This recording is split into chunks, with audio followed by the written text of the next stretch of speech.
Hello and welcome to ERi-TV English News Broadcast. It's now time for a domestic and international report for July 3rd, 2026. And we invite you to stay with us up until the end. To begin with, I present you the top stories. Students' summer work program to begin nationwide.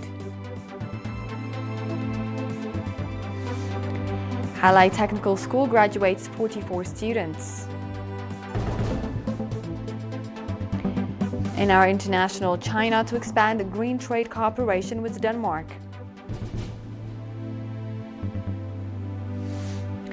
And Canada and the Philippines elevate ties to strategic partnership. Welcome again.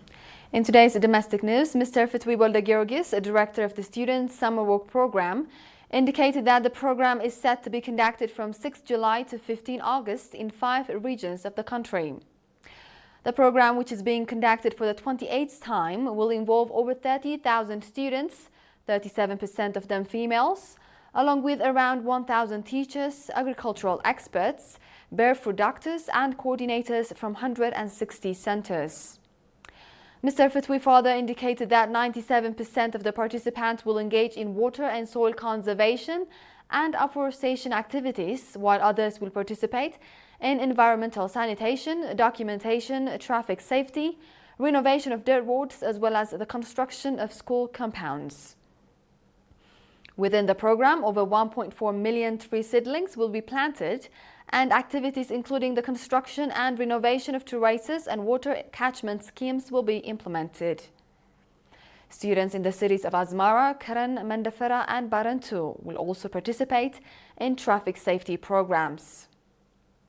Mr. Fetwi underlined that due to climatic conditions, the program in the southern Red Sea region had already commenced on 8 June with the participation of about 600 students.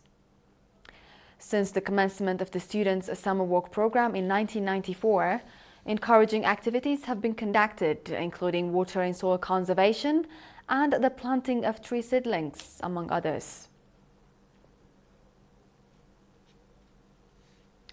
In another news, Halai Technical School has graduated 44 students, including 18 females, who completed 2 years of certificate training in computer maintenance, networking and metalworks. At the graduation ceremony held on July 2nd, Mr. Raguel Takhla, director of the school, said that as a result of the substantial investment the government is making in vocational and technical training, capable youth equipped with various skills are being produced. Noting that female participation in vocational and technical training is increasing from time to time, Mr. Raguel said that the school is working in earnest to meet the demands for vocational and technical human resources.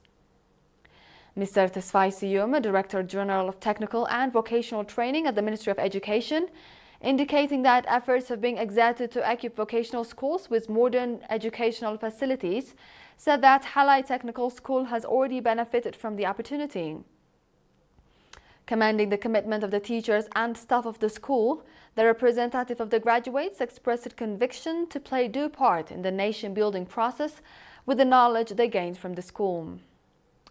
According to documents from the school, Halai Technical School has graduated over 500 students since its establishment.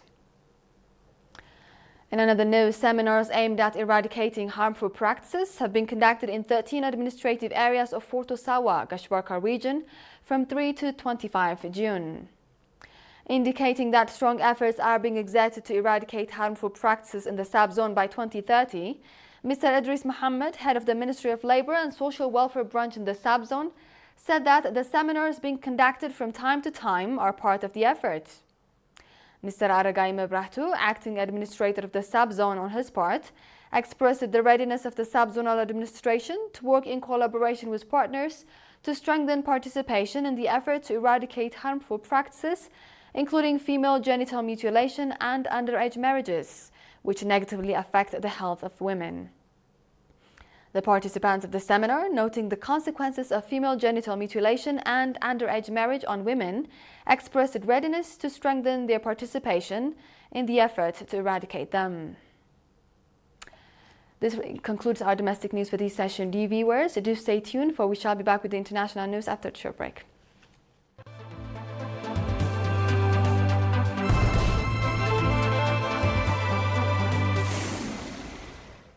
welcome back. Our international news begins with China. The country is ready to work with Denmark to expand cooperation in trade and investments, launch discussions on a new version of Green Joint Work Program, and deepen cooperation in scientific research and innovation, green shipping and healthcare. China's Foreign Minister Wang Yi said on Thursday during talks with Danish Foreign Minister Lars Løkke Rasmussen in Copenhagen.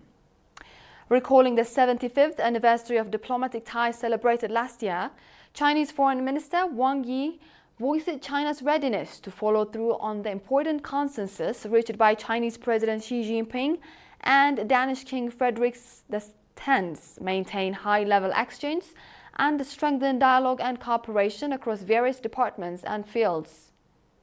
As Denmark's largest trading partner in Asia, China is also willing to expand exchange in education, culture, tourism, youth and sports, enhancing mutual understanding and friendship between the people of the two countries and adding new dimensions to the China-Denmark Comprehensive Strategic Partnership, the Foreign Minister said. Noting that both sides should jointly uphold the political foundation of bilateral relations, Wang said that China supports Denmark in safeguarding its national sovereignty and territorial integrity, which in line with the purposes and principles of the UN Charter and the basic norms governing international relations. On international and regional affairs, Wang said both China and Denmark, as members of the UN Security Council, support multilateralism, uphold the rule of international law, and advocate the central role of the United Nations in international affairs. Affirming Denmark's commitment to the One China policy, Rasmussen said that the Danish side looks forward to maintaining exchange with China at all levels, continuing open and candid dialogue, exploring a new version of the Green Joint Work Program, and expanding cooperation in economy, trade, culture, health and education. The two sides also exchanged views on international and regional issues of mutual concern.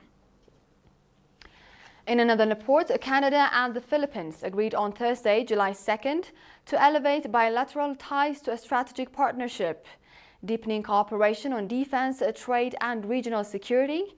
This is according to a joint statement released by the Office of the Prime Minister of Canada. Prime Minister Mark Carney said the partnership comes at a pivotal moment as global alliances are being tested, adding that Canada was strengthening ties with Southeast Asia and making progress towards concluding a Canada-Philippines free trade agreement this year.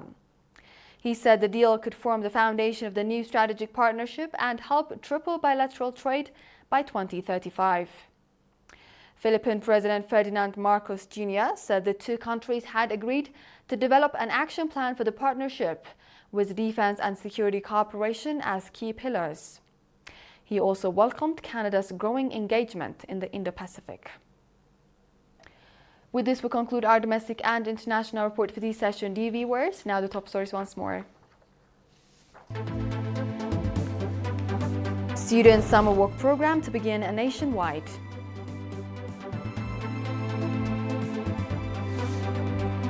Halai Technical School graduates 44 students. China to expand green trade cooperation with Denmark.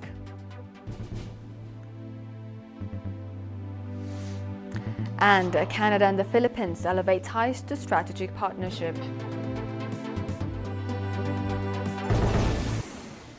This was The World on Friday with ERi-TV English News Broadcast. Dear viewers, from all of us here, thank you for watching. Join us again on our tomorrow's broadcast. Until then, good night from Asmara.